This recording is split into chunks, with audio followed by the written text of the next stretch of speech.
All right, let's dive into a topic that is just endlessly fascinating and, let's be honest, pretty divisive: American conspiracy theories.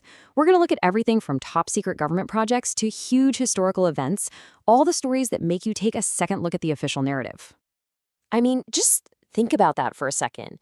That one question, it's the spark, right? It's the starting point for every single theory we're about to explore.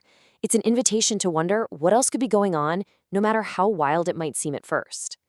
Okay, so first things first, let's get on the same page. What even is a conspiracy theory? Well, at its core, it's the belief that some secret, powerful group, a covert organization, is pulling the strings behind some big event. This idea of a hidden hand is absolutely key to all of this. To kick things off, let's get into a story that's kind of blurred the lines between history and pure folklore. Seriously, this one is so dramatic, it sounds like it was written for a Hollywood movie.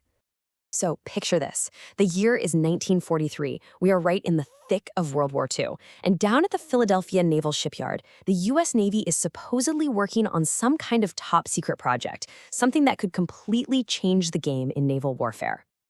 Now, the official goal itself, well, that actually makes sense.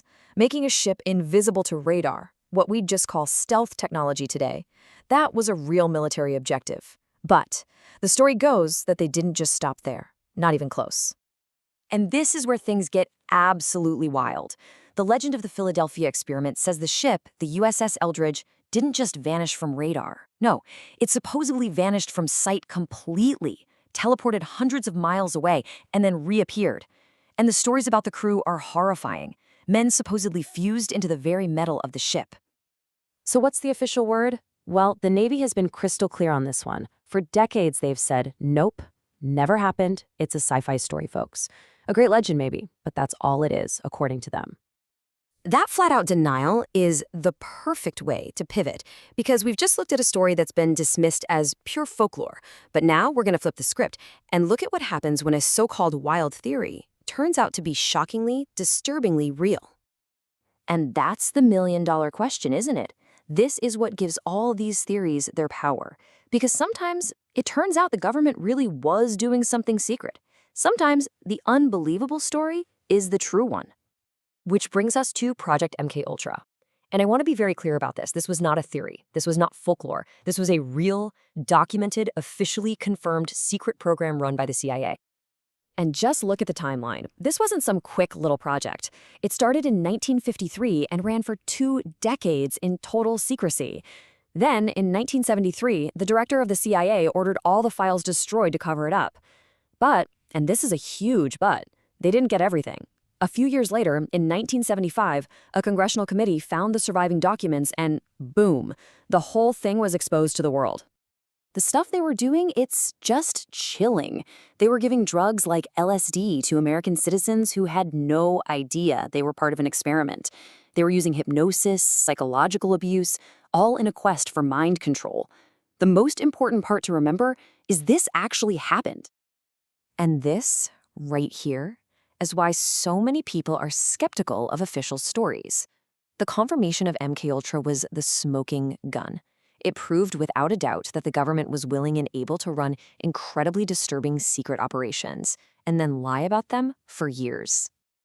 So, knowing that some of these wild stories can be real, let's take a look at some of the biggest, most enduring mysteries in American history.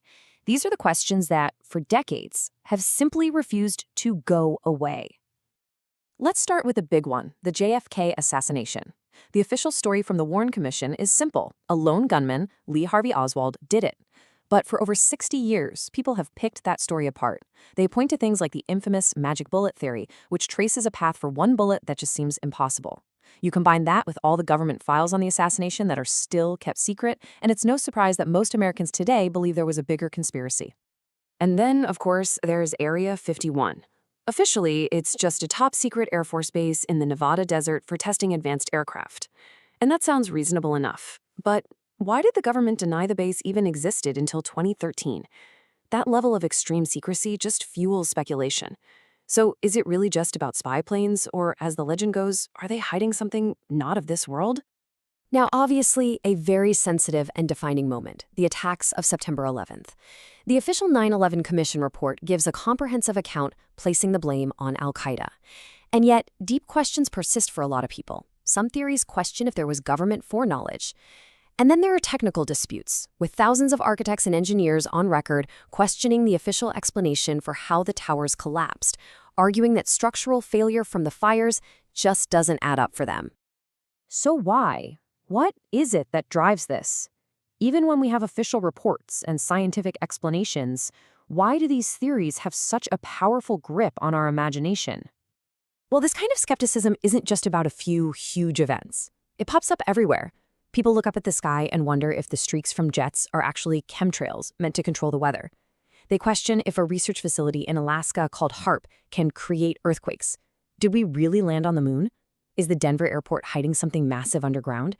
The questions are endless. And when you boil it all down, there's a pretty clear common thread. It doesn't matter if the theory is about the Federal Reserve or some secret society. Ultimately, it all comes back to a few fundamental questions about power. Who really has it? What are they doing with it behind closed doors? And can we actually trust them? Which leaves us right here with one final, really important question. In a world where we know for a fact that real conspiracies like MKUltra have happened, where do we draw the line? At what point does asking smart questions, healthy skepticism, cross over into something else? It's a tricky line, and it's one we all have to figure out for ourselves.